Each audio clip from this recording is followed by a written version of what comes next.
Okay. Welcome, everybody, back to Religion and Pop Culture mini-series with me, Rabbi Uri Cohen. And this topic is about God, representations of God in the media, specifically a few examples of movies and television. The title of this class, What If God Was One of Us, is a line from a song called One of Us by Joan Osborne. That song became the theme song of the TV show Joan of Arcadia, which we'll talk about. I'm assuming that everybody is at least a little bit familiar with Bruce Almighty, probably not with Joan of Arcadia, and probably nobody's watched Oh God recently enough. But I put the two movies at the end of the class so that we may or may not have time to talk about the movies, because we really have a lot to cover in this. Really, you could do a whole course on representations of God in the media, but let's not. Let's squeeze it into one, and I want to start by sharing some pictures, which will relate to some of the sources on the source sheet. The first not that we're going to go through this, but the quotes at the beginning of the source sheet. Starting in 1999, there was an anonymous campaign across America and then spreading to other countries as well, to have billboards on streets and highways that with a line signed God, message from God. So just in case there's anybody out there who's looking for a sign from God, here it is. Here's a literal sign from God. So I put about 10 or 12 of them on the source sheet. Here's just another one that I found the other day. This one's, I think, from New Zealand. Every day I get more prayer requests for car parks, meaning parking spots, than anything else. You people need to start thinking bigger. Okay, that God. Okay. It's cute. It's clever. Apparently, it's funded by different people in different countries. We're going to quote a poem from the book of poems called "And God Braided Eve's Hair" by Danny Siegel. After that, we'll see an idea from the Faith of Judaism by Rabbi Isdor Epstein. After that, we will look at something from one of the most important books on television in its place in culture, Amusing Ourselves to Death by Neil Postman. That was the earlier cover. This is the later cover. And then we'll look at a few quotes from movies. I'm not actually recommending this one, Dogma, but such an impressive lineup of stars from this 1999 very anti-Catholic movie.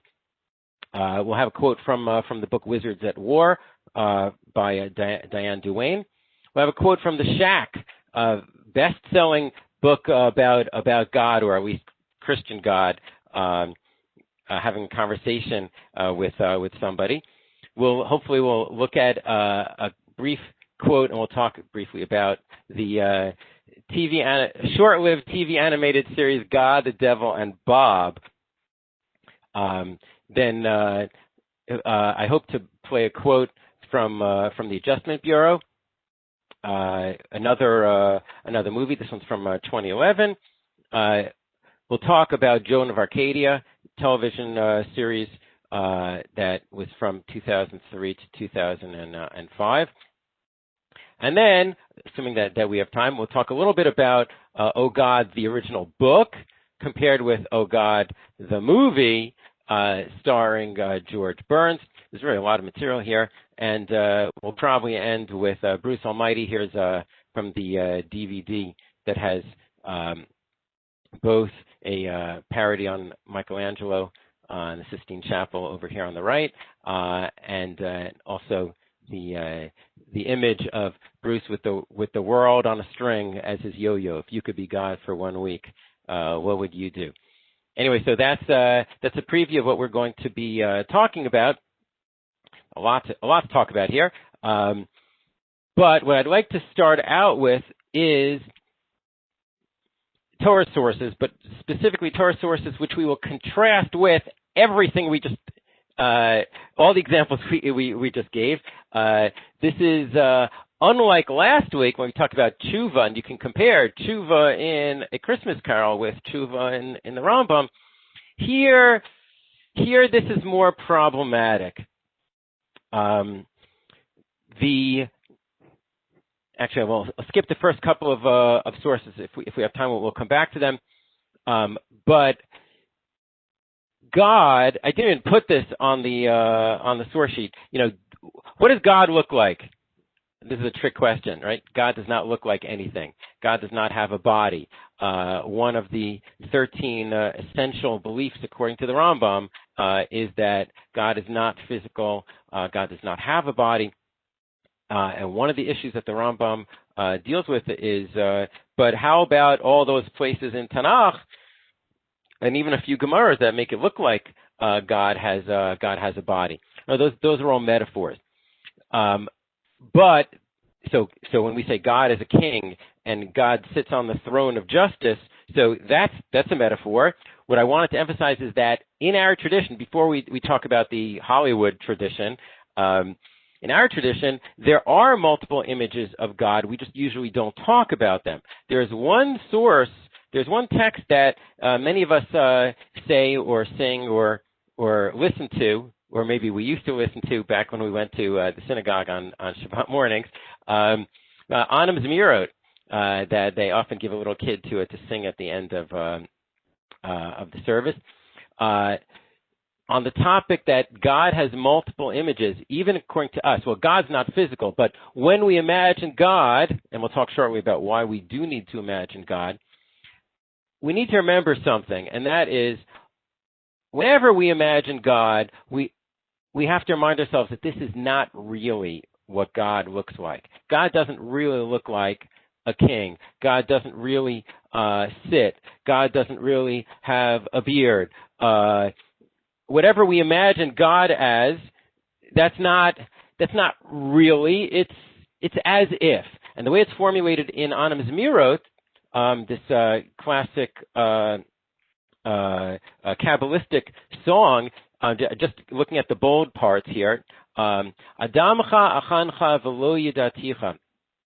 The poet says to God, I compare you, but I don't I say you're like this or like that, but I don't really know you. Your prophets, dimu otcha, your prophets described you, they imagined you. Dimyon.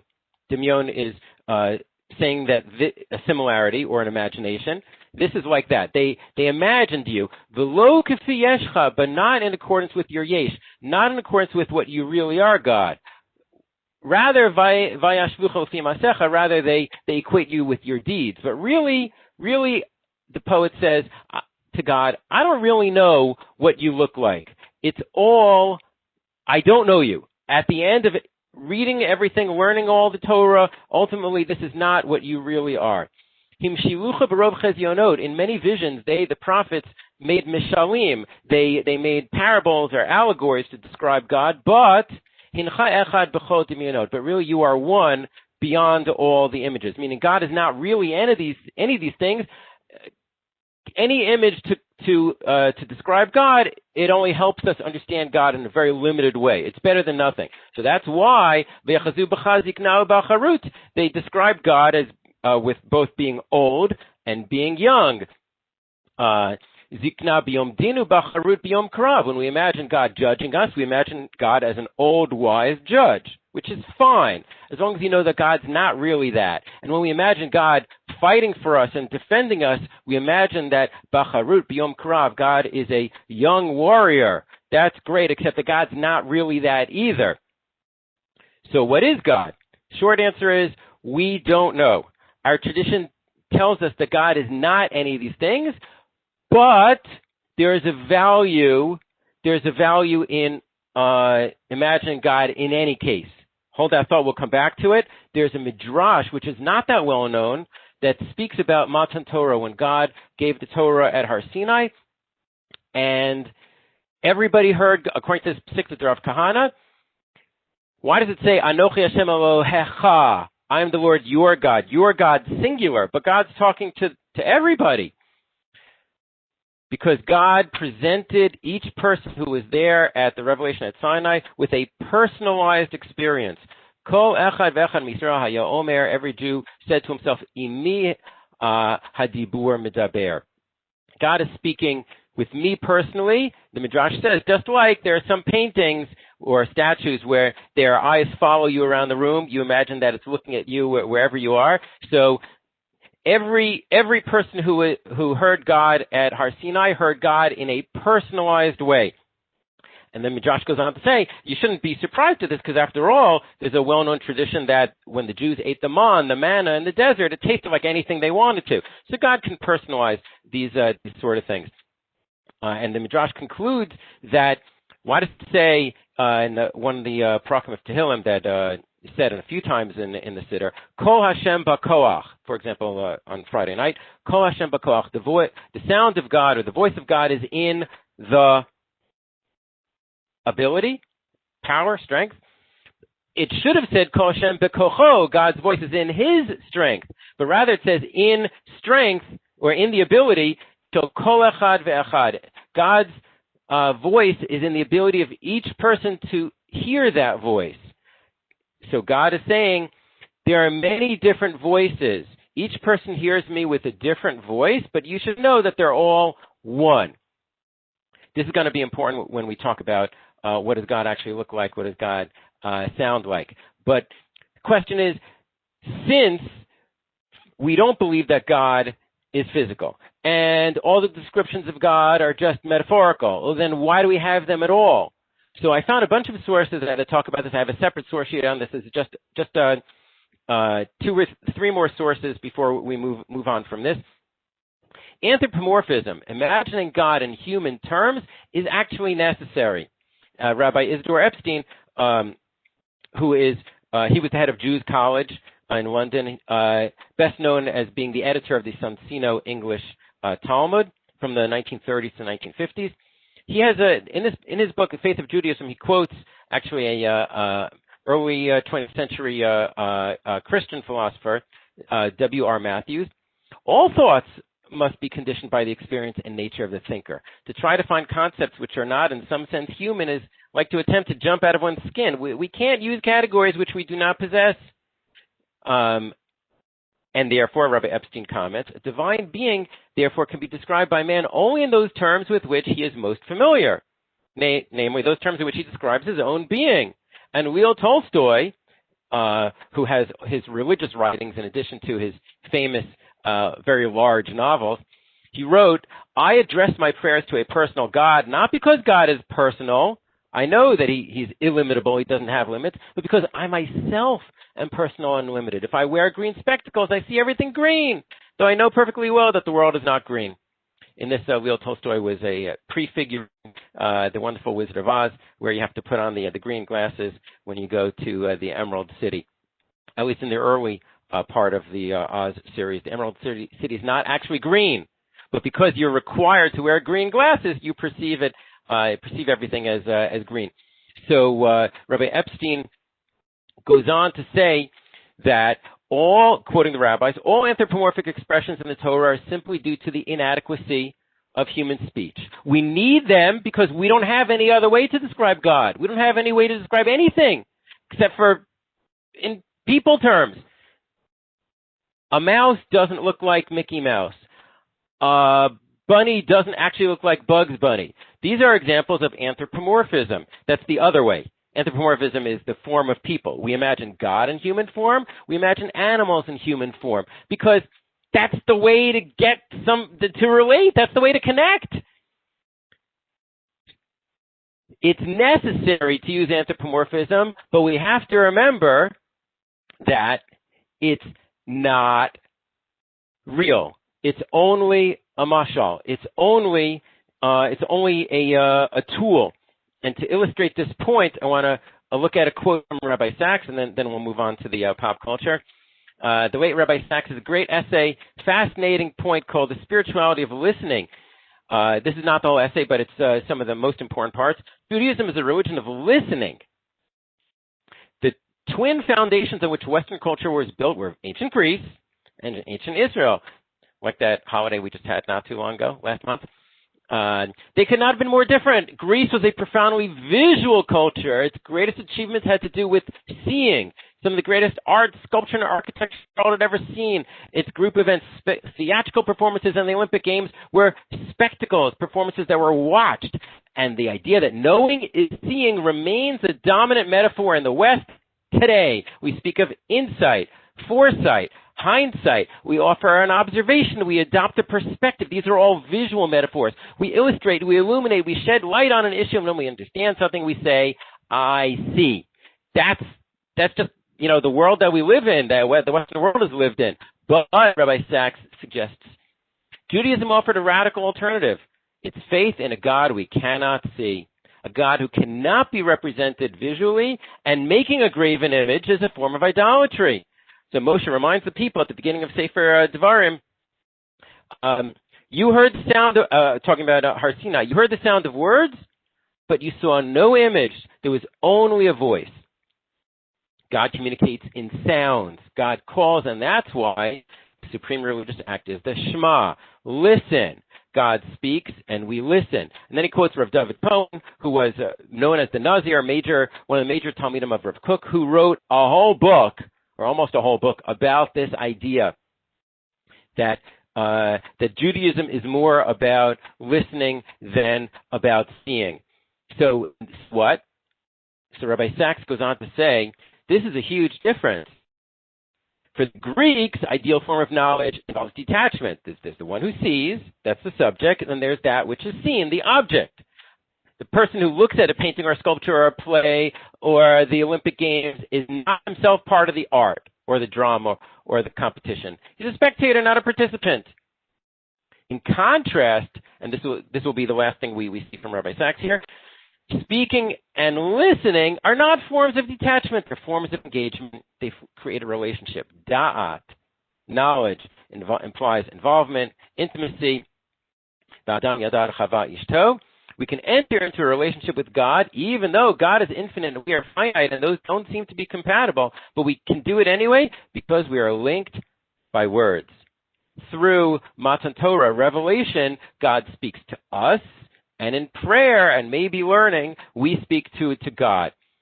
This is a way to make sense of why Hashem not only said, don't make images of me, but Hashem put that into the Ten Commandments. So presumably it's, in some way anyway, more important than many of the other commandments. We can't visualize God, and that's important. Which is fine until you live in a culture in which everything is the image. And we live in that culture much more than the Greeks did, as Professor Postman says.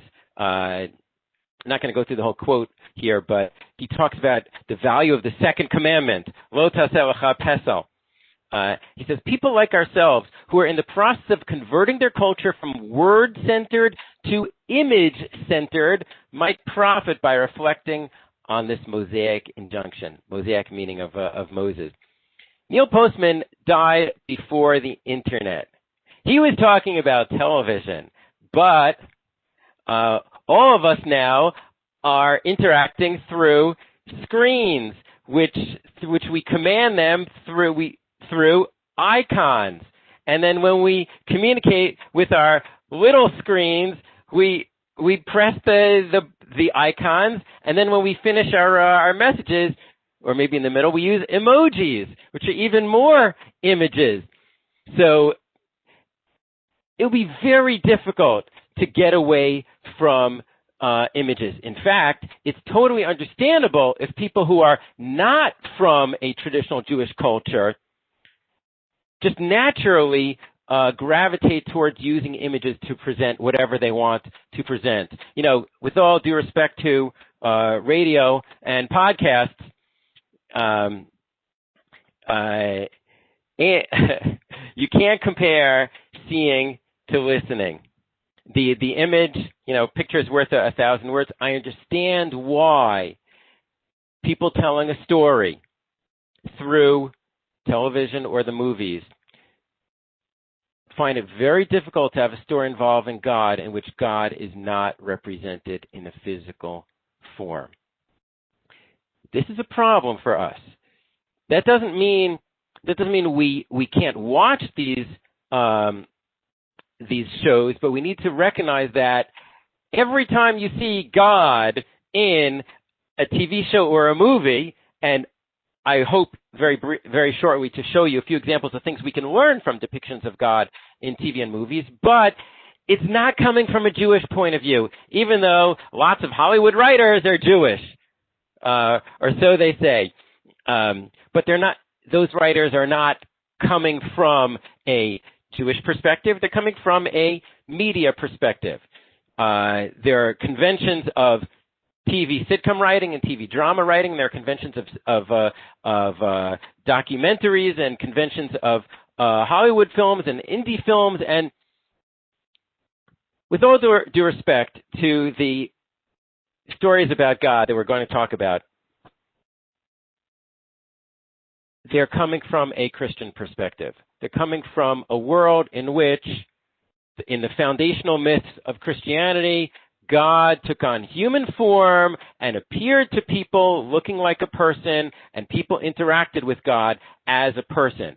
If that's what it says in your foundational text, then if you're writing a story with God, it just makes sense to have God show up looking like somebody.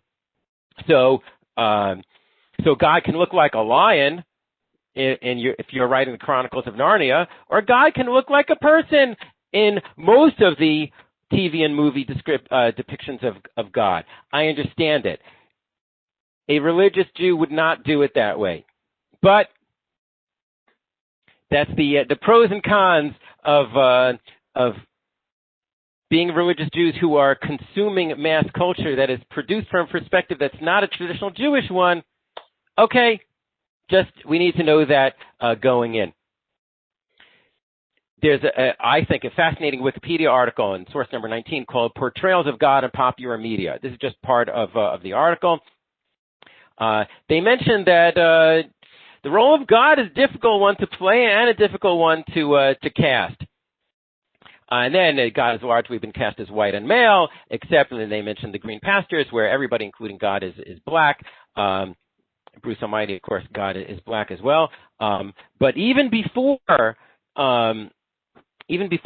recent movies, God's voice is a problem. Even if you don't represent, even if you don't have a person, the camera focusing on somebody's face, and that person's supposed to be God. How do you have God sound like anybody?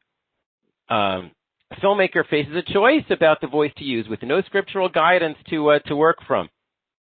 It's not so simple. They mentioned that the movie Switch, they had God as two voices, one male and one female, speaking simultaneously. If I remember correctly, in The Prince of Egypt, they had the entire cast recite God's words at the same time, so it sounds like much bigger than one person's voice.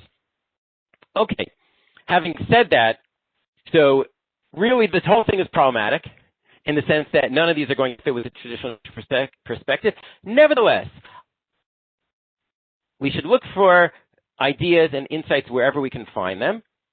And I want to share with you a few brief ideas, parallels to Jewish ideas that I found in depictions of God. One of them is Tzimtzum. Tzimtzum, of course, there's a lot to say about that. That's the Kabbalistic idea that God contracts himself. Originally, God needed to contract himself in order to create the universe. But the idea of Tzimtzum can apply in all sorts of ways. If God is infinite and we are finite, how can God interact with us? There must be some sort of volitional contraction on God's part, whatever that means. This works better in Kabbalah than in philosophy, but fine. There must be some sort of contraction on God's part in order to be able to interact with us at all. So I'm just going to skip the quote from Dogma and go directly to Wizards at War. Wizards at War is part of the Young Wizards fantasy series, 11 books dealing with two teenage wizards. I recommend it. It's very different from Harry Potter, but it involves magic, but also heavy issues, religion and death and sacrifice and redemption. Anyway, so in one of the later books, Wizards at War, the heroes who are about to go to war with whoever the villain is in that book, they're having a conversation with one of their friends who is sharing his body with a kind of angel. And they're trying to understand what is this angel, and they're having conversation with the person who's housing temporarily this angel, and the angel is called the guardian of the divided name.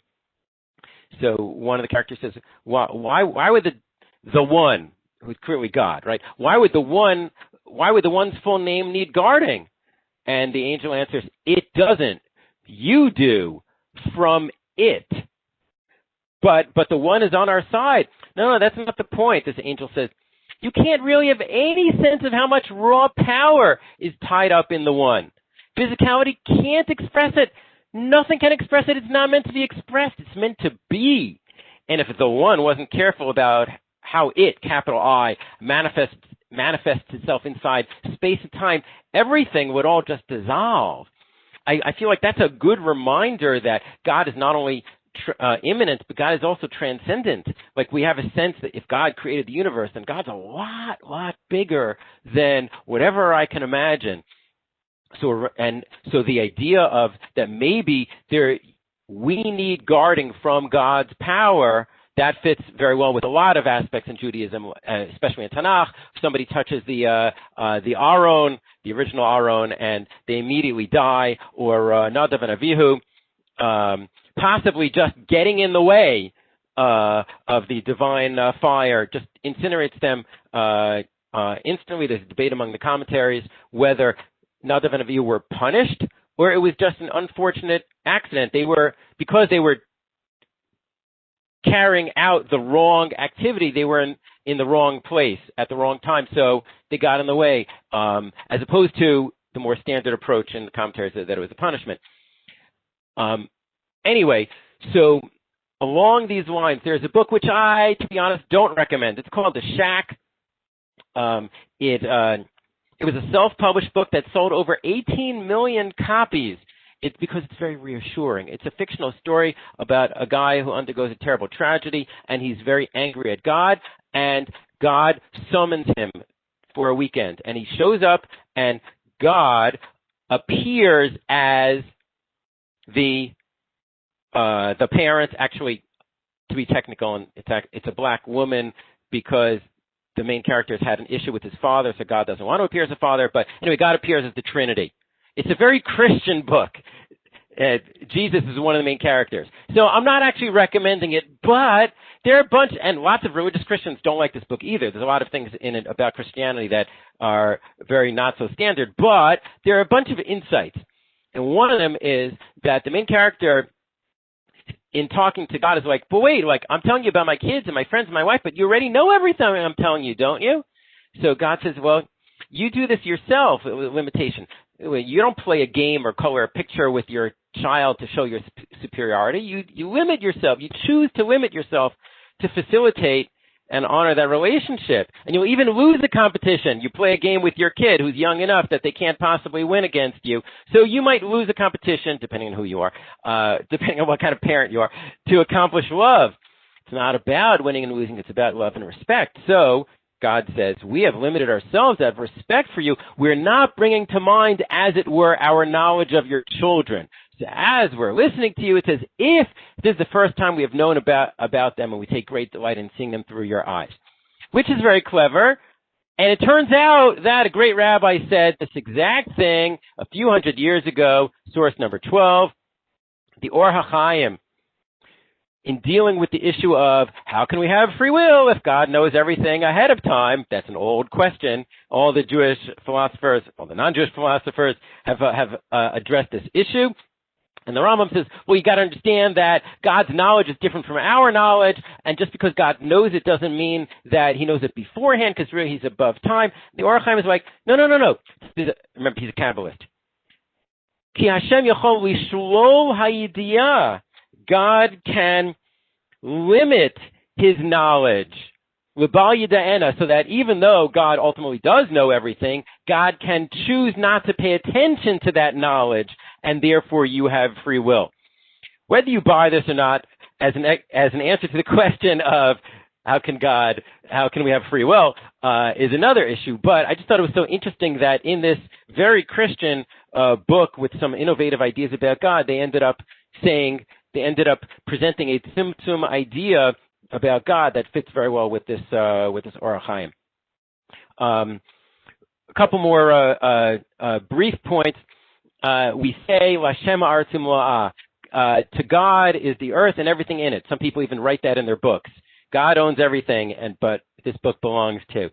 And there's even a pasuk in Divrei Hayamim, which is quoted in Portrayals, Ki mimcha hakol, David says in a prayer to God, Ki mimcha hakol u'miyadcha natanu lach.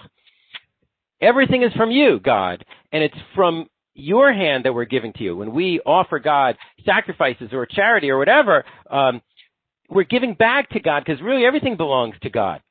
It's hard to internalize that, though. It's easy to feel that, like, well, why should I give? It's really mine. It's really not mine. And one brief line in Joan of Arcadia, which I'll explain on the next page, where Joan is working in a bookstore, and God is talking to her and wants to bring out a point and says, "Have you read this?" And God holds up a book. And Joan says, "You stole that." And God says, "Well, technically, everything belongs to me." And it's said as like a throwaway line in the show, but yeah, I felt like that was like a reminder that we're supposed to believe that. It's not so easy to believe that. Tzaddik Ve-Ra Lo. If God is good and God is all powerful, how can God allow bad things to happen to good people? Well, you know what? This is a good question, and I want to share with you a fascinating answer to this question, which is, wait a minute. Do you see YouTube here? Okay. This is a brief scene from God, the Devil, and Bob, which ran for only 13 episodes in the year 2000. I wouldn't call it a great series, but it has a bunch of good lines, and there's a playlist on YouTube. All of the episodes are here. Anyway, Bob, who's an ordinary guy, not especially good, but he has conversations with Bob has conversations with God. Okay. Watching? How could you let this happen? Now, Bob. What is wrong with you? I don't understand. And it's not just this. I mean, there's cancer and war, random violence. Why? You're supposed to be good. You're supposed to love us. Why do you allow evil in the world? Oh, boy. That's the big one, isn't it? That's what everyone wants to know. Look, there's a train you're not coming. Supposed to find this out till later, but the reason is...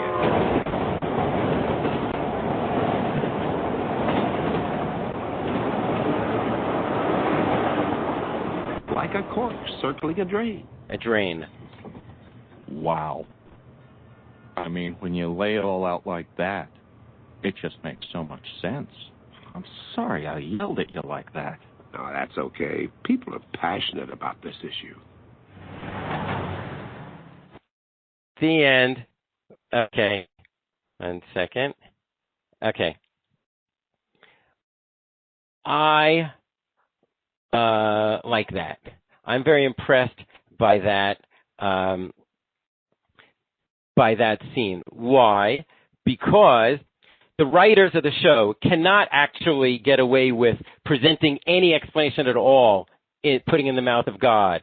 That's why bad things happen to good people. That's not going to work. It's a question that continues to bother people. You know, it's an excellent question. But what can they do? They can present God as giving the answer to Bob while a train passes by so that Bob hears the answer, and Bob is very convinced. We can't hear the answer because, sadly, we only hear the train. But the idea is that there is an answer, and God knows the answer, and we're not supposed to find this out until later. But it's I find anyway, it's very reassuring to feel that, wouldn't it be nice if there really were an answer? Let me share with you one other thing, and then we'll move on to Joan of Arcadia. There is a Gemara that here on the bottom of the page, source number 17, that presents a little-known metaphor for God. You have this idea of God as the king, God as creator, God as judge, God as father, God as husband. The Gemara says God is an artist. And it says it on the words that in the Pasuk in Shmuel, Ein Tzayar K'Elokeinu. On the Pshat level, there's no rock like our God. The word for rock is Tzur. Okay? The drasha here, the midrash is Ein Tzayar K'Elokeinu. There's no person who draws, like makes it Tzura. There's no painter. There's no artist like God. And God's an even better painter than any person could be, because a person can make an image but can't bring it to life, and God can even bring it to life. And then the Gemara goes on. But based on everything we know about art, or with human art, like, what does that mean? Where can you go from there? And there are a bunch of places you could go from there, but I like this approach given in an unusual source, a webcomic called Sinfest, which has been around. It's actually still going. It's the one of the longest-running web comics around the last 20 years. Apparently, it's changed radically over the years, but I have not been following it. Anyway, somebody has a conversation with God, and God answers. You can tell it's God because, A, it's a voice from the clouds, and God is speaking in Gothic font, so obviously it's God. Well, it's sort of a work in progress. It's open to interpretation and functions on multiple levels. So the person says, great, our creator is an artist. And God concludes, it might be too deep for you. And I feel like, you know what? That actually works. It works imagining an artist explaining why the person can't get, the viewer doesn't understand the depth of their art. You know what?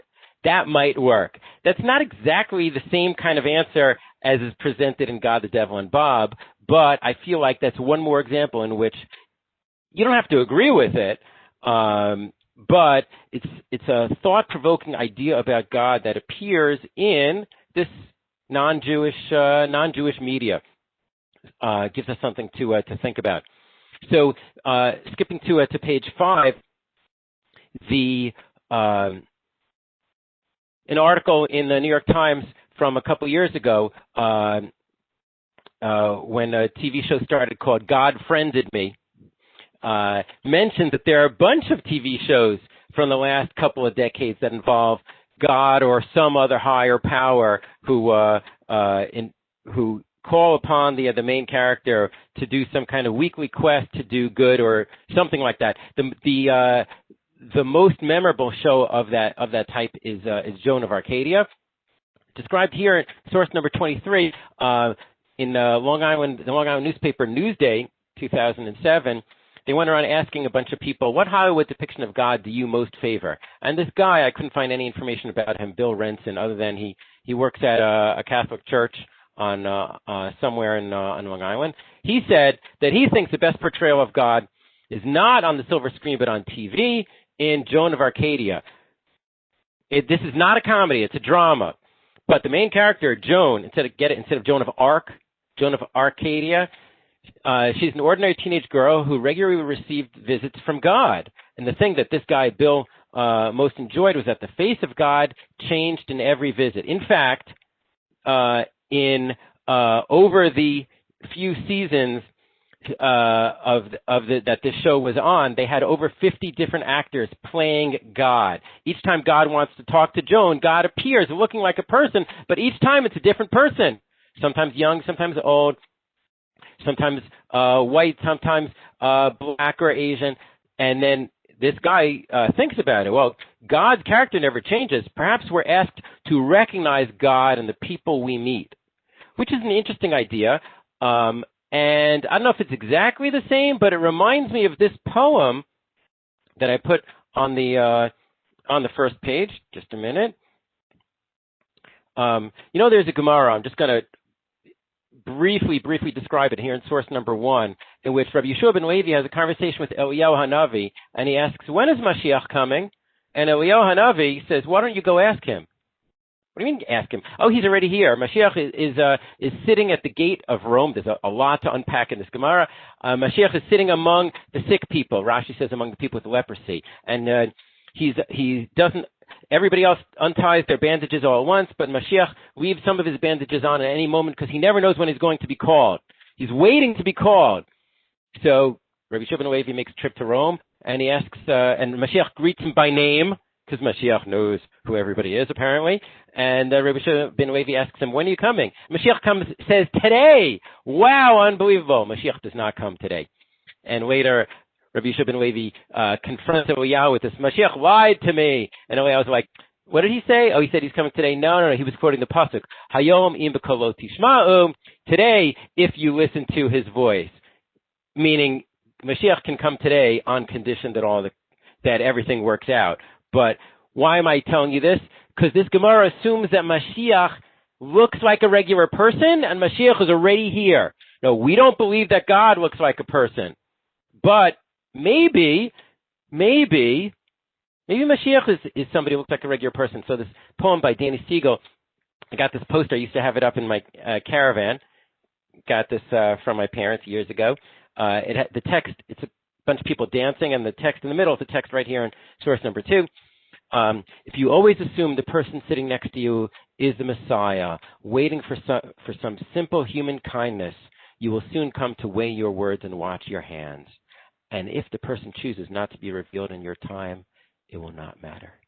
I like that. I like that idea because it's a Jewish variation of what Bill Renson said here in source number 23, but not that the person I'm talking to could really be God in disguise, because we don't believe that, but rather it could be Mashiach in disguise. And to illustrate this point, I want to share with you a scene from Joan of Arcadia. It's from the pilot episode. Oh, wait 1 second. Sorry, I needed to. No, I did. Did I adjust it for the? Yes, for motion and video. Okay, I did that. Okay, good. Okay, finding the exact moment. Just a minute. Okay, this is the first time that God shows up to talk with Joan, and she's finally becoming convinced because God looks like a regular person, who like a regular high school kid, and Joan does not believe God, and God says, well, how about that promise you made of all of this? And he mentions specific things you were going to do if I let your brother live. So no one could have known that except for God. So Joan has now become convinced that this really is God. So watch this. Okay, so let's say you're God. Thank you. I want to ask you some questions. No. No? No, as a general rule, I ask the questions. Are you being snippy with me? God is snippy. Let me explain something to you, Joan. It goes like this. I don't look like this. I don't look like anything you'd recognize. You can't see me. I don't sound like this. I don't sound like anything you'd recognize. You see, I'm beyond your experience. I take this form because you're comfortable with it. It makes sense to you. And if I'm snippy, it's because you understand snippy. Do you get it? Sort of. Good. Because I'm really not snippy. I've got a great personality. You'd like me. Oh, I'm not religious, you know. It's not about religion, Joan. It's about fulfilling your nature. Okay. Oh. Sorry. Hollywood presents God as very non-denominational because they need to present the series to people of all different backgrounds. So you're not going to get explicitly Christian or Jewish or Muslim, etc. Okay, fine. Almost done. I definitely haven't done that. Exactly. Well, let's say you're God. Joan, I am God. Okay, well, let's see a miracle. Okay. How about that? That's a tree. Let's see you make one.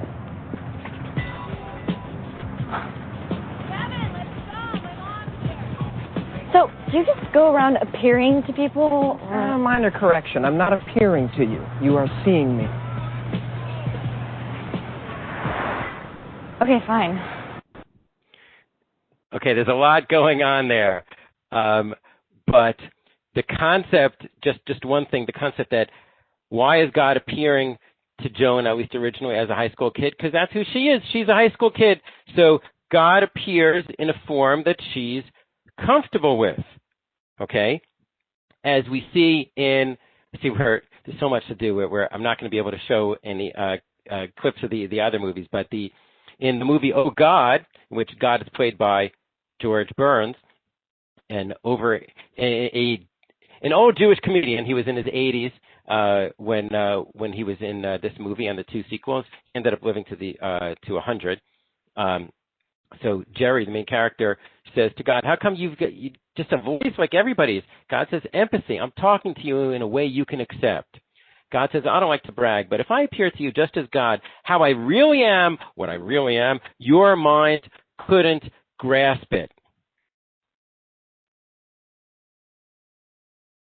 So God ends up appearing to Jerry as a regular person, but here's something that I only discovered this last year when I rewatched the movie and I read the original book from 1971. The movie's from 1977.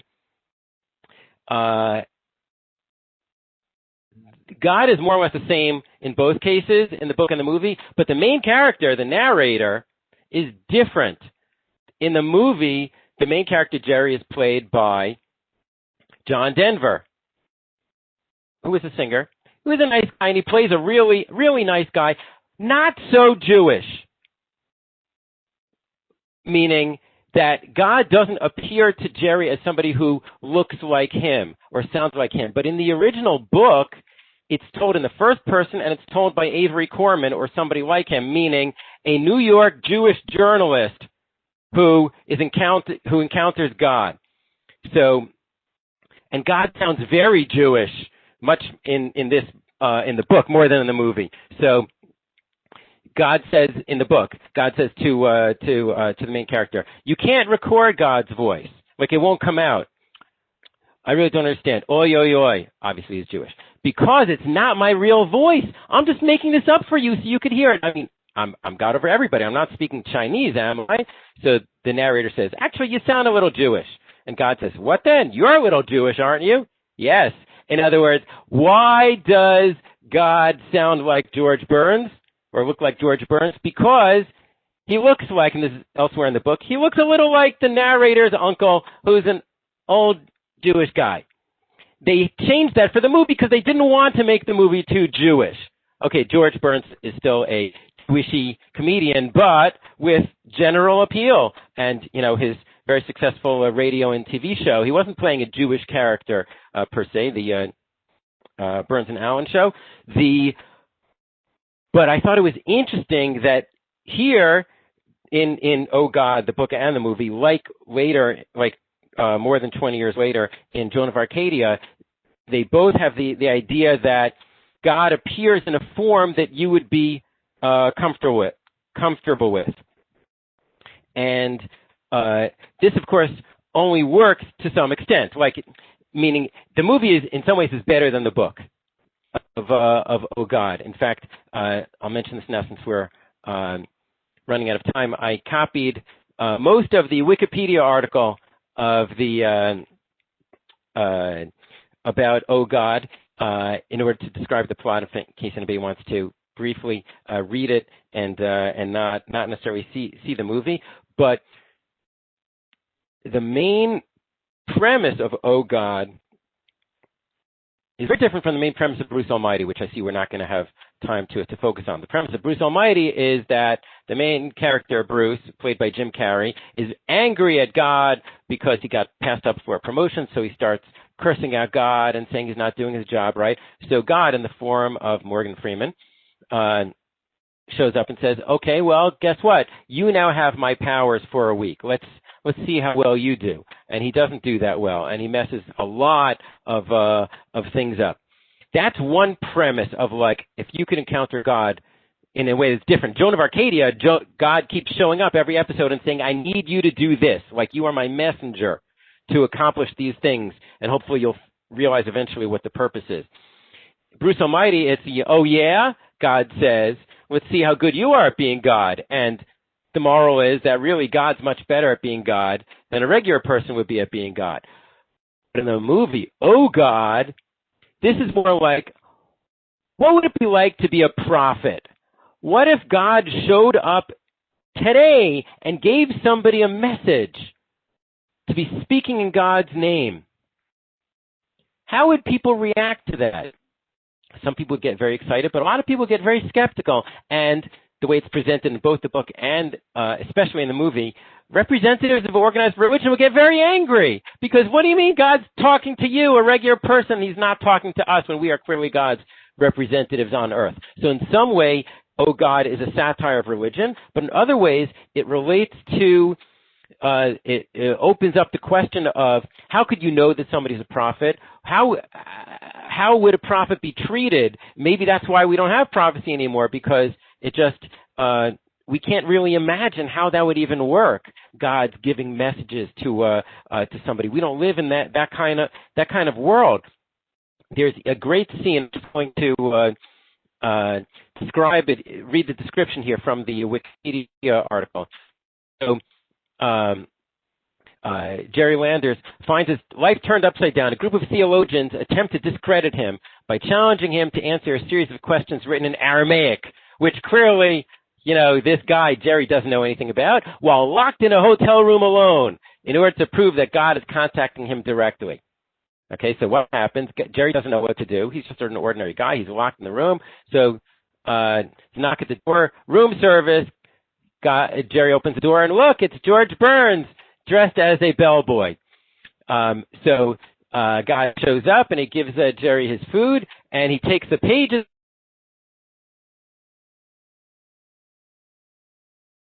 Okay, and God hands the pages back to Jerry, and he says, okay, now the answers appear on the pages. And Jerry's like, but they're in my handwriting. And God's like, yeah, well, whose would they be in?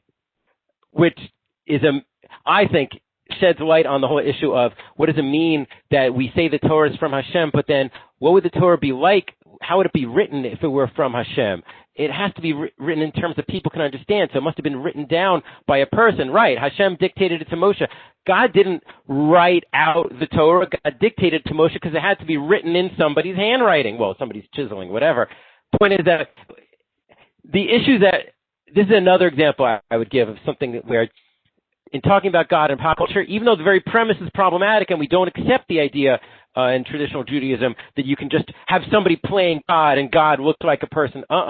Nevertheless, it can shed light as a compare and contrast in some of our traditions. Just to wrap up this movie. So God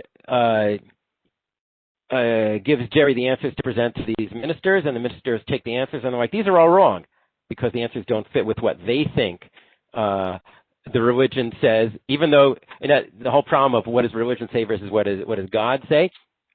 So God tells Jerry to call the head of the ministers, like the head of the council, a phony. And the minister understandably gets upset, and he sues Jerry for libel, for slander. So there's this great scene in the courtroom which touches on the issue of, if God were here, how would you even know? And I'm just going to play, we have a few minutes left, going to play part of that scene for you now, just a minute.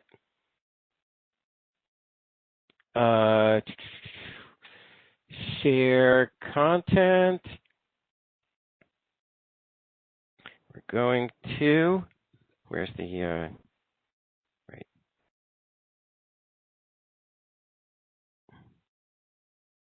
So Jerry is in court. He calls upon God to show up. And he says, you see the fact that people were even considering that God might be here. You see that it's possible. Anyway, God, unannounced, God shows up in court. It's him. Bobby, it's him. Bobby is Jerry's wife. This is most irregular. Your Honor, he's... I'll take it from here. May I ask who you are, sir? You better swear me in. You'll never believe it.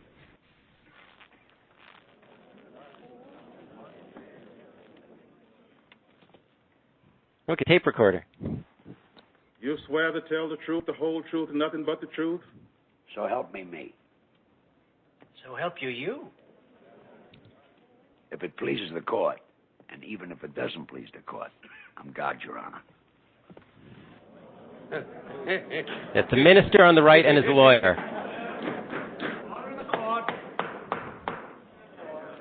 Your Honor, I'd like permission to question this witness. Sit down, Sonny. I've answered enough questions.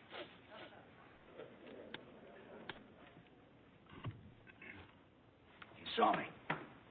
Just like he said. Talking about Jerry. Each word true. The man tried to tell a lie, his tongue would snap off. Which I wouldn't say I could say about everybody. Why is it so hard for you to believe it? Is my physical existence any more improbable than your own? What about all that hoo-ha with the devil a while ago from that movie? Nobody had any trouble believing that the devil took over and existed in the little girl. The Exorcist. All she had to do was wet the rug, throw up some pea soup, and everybody believed. The devil you could believe, but not God, huh? I work in my own way. I don't get inside little children. They got enough to do just being themselves. Also, I'm not about to go around to every person in the world and say, look, it's me, I want to talk to you. So I picked one man. One very good man. I told him God lives. I live. He had trouble believing, too, in the beginning. I understood. I'm not sure how this whole miracle business started. The idea that anything connected with me has to be a miracle. Personally, I'm sorry that it did. Makes the distance between us even. Ooh, interesting about Nisim. But if a miracle helps you believe that I am who I say I am, I'll give you one. Good one. So now he does a card trick. He makes cards appear and disappear. Oh, good. Pick one. This one. Skipping a bit. Seen them make. Okay. Got to get these shoes fixed. Now I'll show you a trick you haven't seen. It's got a big finale. Watch this, Your Honor. He disappears, but he's still walking through the courtroom.